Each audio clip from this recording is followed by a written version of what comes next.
जिस पल आप ये आवाज सुन रहे हैं, ठीक उसी पल अंतरिक्ष की किसी अनजान गहराई में कोई चीज शायद हमारी ही तरफ देख रही है। क्या आप तैयार हैं उस सच के लिए जो आज तक आपसे छुपाया गया?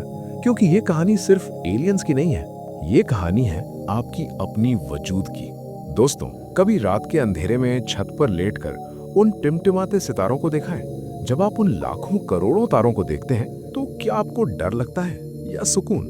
ज्यादातर लोग सोचते हैं कि एलियंस का मतलब हरे रंग के बड़े सिर वाले जीव हैं, लेकिन आज मैं आपका ये भ्रम तोड़ने वाला हूँ। सोचिए, आप एक विशाल समुद्र के किनारे खड़े हैं और एक ग्लास में समुद्र का पानी भरते हैं। अगर उस ग्लास में मछली नहीं आई तो क्या आप ये कहेंगे कि समुद्र में मछली है ही नहीं? बिल्कुल नहीं। बस यही हमारी स्थिति है। हमने अभी तक ब्रह्मांड का एक ग्लास भी नहीं खोजा है। मेरा मानना है कि हम एलियंस को इसलिए नहीं ढूंढ पा रहे क्योंकि हम जीवन को केवल इंसानी चश्मे से देख रहे हैं। हम ऑक्सीजन और पानी ढूंढ रहे हैं, लेकिन क्या पता कोई ऐसी सभ्यता हो जो अंतरिक्ष में सांस लेती हो, या फिर जो केवल डेटा के रूप में जीती हो। चलिए, आपको ले चलता हूं पृथ्वी से 120 प्रकाश वर्ष दूर, एक ऐसा ग्रह जिसे कहा जाता है K2-18b। नासा के जेम्स वेब टेलीस्कोप ने यहाँ कुछ ऐसा पाया जिसने वैज्ञानिकों की नींद उड़ा दी। वहाँ डाइमिथाइल सल्फाइड के निशान मिले हैं।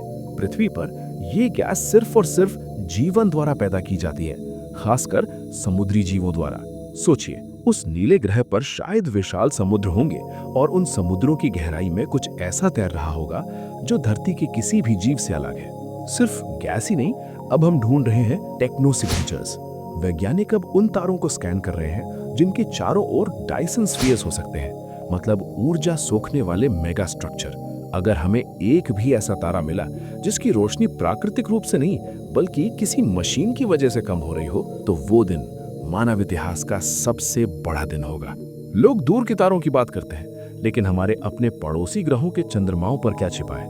बृहस्पति का चंद्रमा यूरोपा, इसकी सतह पर 20 से 30 किलोमीटर मोटी बर्फ की चादर है, लेकिन उस बर्फ के नीचे वैज्ञानिकों का दावा है कि वहां एक गर्म महासागर है। कल्पना कीजिए, उस अंधेरे महासागर के अंदर जहां सूरज की रोशनी कभी नहीं पहुंचती, वहां मछलियों जैसी आकृतियां या विशालकाय जीव एक पूरी सभ्यता बसाए बैठे हो और उन्हें पता भी न हो कि ऊपर एक इंसानी दुनिया भी है।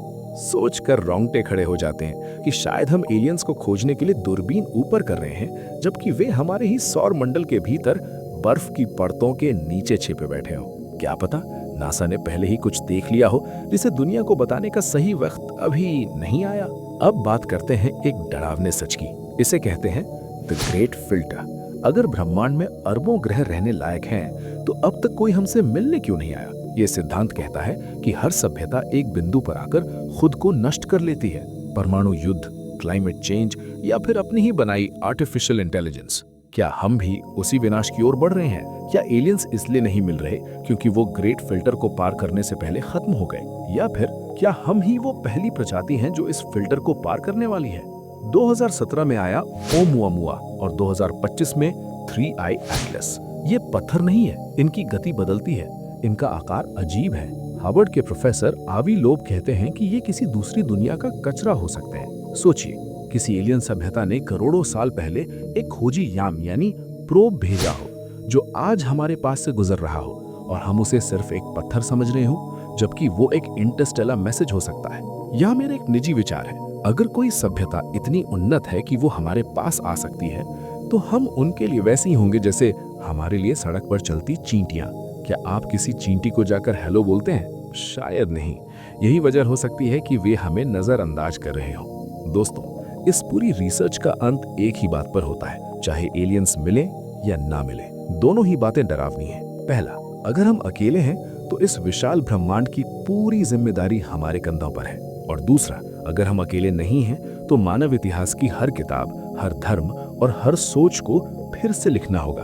आप आज जो हैं इस ब्रह्मांड का एक हिस्सा है। आपकी नसों में जो खून दौड़ रहा है, आपकी आंखों में जो कैल्शियम है, वो अरबों साल पहले किसी तारे के फटने से बना था। You are made of stardust. मैं जानना चाहता हूँ कि आपको लगता है कि अगले 5 सालों में हम उनसे संपर्क कर पाएंगे, या फिर क्या आपको लगता है कि वे पहले से ही हमारे बीच हैं?